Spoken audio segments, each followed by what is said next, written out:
Sì, penso che abbiamo giocato in generale una buona partita, non era una partita facile perché non venivamo da un momento particolarmente positivo, però abbiamo giocato una buona gara soprattutto a muro difesa, cioè in fase break insomma, abbiamo fatto molto bene limitando loro sia a muro sia toccando parecchi palloni e difendendo i loro attaccanti.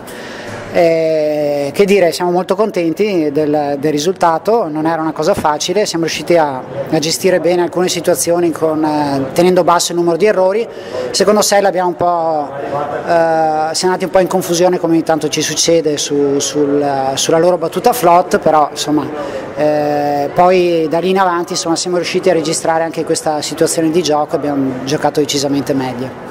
Notavamo che durante la partita comunque quando c'è al servizio Travizza c'è una rotazione per cui Padova riesce a inanellare una serie di punti importanti.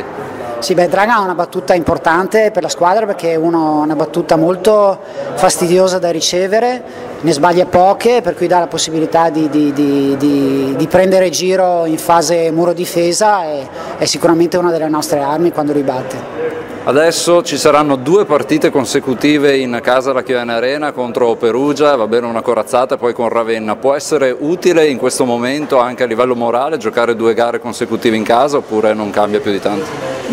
Questo non lo so, penso che per noi sia importante prendere coscienza dei nostri mezzi, capire che il nostro livello di gioco deve essere sempre elevato a prescindere da chi sia il nostro avversario.